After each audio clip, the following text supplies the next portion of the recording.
تراویح په اجرت سره کول څنګه دي؟ پیسې پر اخیستل. ګوري یو تراویح په اجرت سره کول دي، یو تراویح والا ته پیسې ورکول دي، په دې کې ډېر فرق. یو دا دی کاري تا ته په اوله ورځ وایي وروره زه تا ته تراویح درکوم، ما ته به 10,000 روپۍ راکوې. خبره مې سر خلاص وکړه نه شته.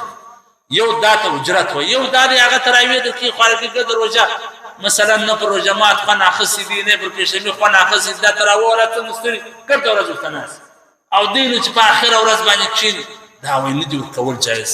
دا ته یو حاجي صاحب ویلو، دا د یو حافظ صاحب د تلاوت وکړي، ول ما باره پیسې ورکول. ول ده ویله ول ورور دا ما د الله دپاره وکړي. ول ما زه هم ولاکه د شیطان دپاره دا پیسې درکوم، زه هم د الله دپاره تا د الله دپاره تلاوت وکړي، ما د الله دپاره پیسې لري. هغه د الله دپاره تراویح درکړې، ته باید د الله دپاره پیسې ای ګیدیو باندې دا رقم تقوا ده، د ودو د رواجو پر ځای کولی.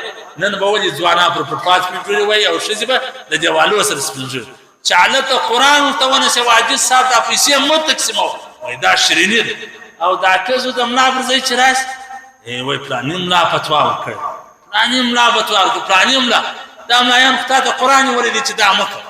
پر یوه ډوډۍ باندې 2 کروړ روپۍ ورکړي، پر دا ځای دا د ملا فتوا چي په یوه کوزه کې دا پیسه په دفتر کې مونږ نکاح وتړه. یوه حاجي ماته ویله ول په کوزه کې ولاړ شم 15 لک روپۍ مې په جیب کې وي چې کښېنستم سپینه. په دا ځای کې ته ولې دا د قرآن دا د مولویو د دې خبره نه ول 1.5 لک لا نور یې هم راځي. دا مولوي حافظان خواران، دا نه د اختر چپلي لري نه کالي لري، د الله دپاره ورکوي. نه ته د اجرت په نیت مه ورکوه. نه مولوي صاحب ستا سره دعوه کوي چې ما تراویح درکړې تا ولې نه کړه. دا هر سړی شیخ مفتي ضرب خان صاحب وایي کم سے کم 1 لک 10,000 قوت. عادل بصري د زموږ یو استاد ولو مفتي شفیع چترالي صاحب، هغه په مسجد کې دا نه بابا زمشتان کې دا فوټوګان ګرځي نه دی فوټوګان او په سپو کې ګرځي.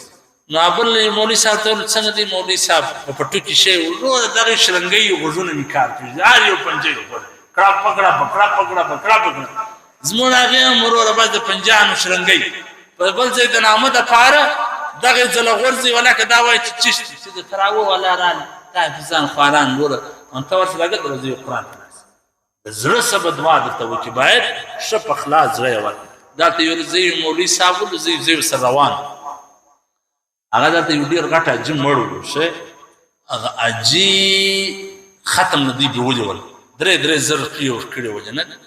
نو دی وایي دا ته دا بل مولوي صاحب پر دا تراویح پر ختم داسې تحقیق کړی و ښه داسې تحقیق یې کړی و یعنې دا پیسې ورکول جایز نه دي. ما ورته ویله ما مولوي صاحب هغه د فلاني پر ختم به نو تحقیق نه یې کړی چې 3,000 مې جوی کې واچولې نه پر هغه ځای باندې به جوی کړی دلته هغه حافظان خواران ته باید ښه د زړه د خلاصه د عرب نه دي دا موټران ورانیسي سکوټران ورانیسي درموږ د عرب ډېر په دغه شان کې ټینګ نه دی چې دا پیسې یا واخه یا واخه دا موټران یې ورانیولي د ختم په ورځ کورونه یې ورانیولي شیان یې ورانیولي موږ هغې 1500 ورکوي هم 15 فتوا یې په خواره کې راباسي دا حرام دی او دا نه جایز. ښه حاجي صاحب ټول به ښه ډېر ورکوي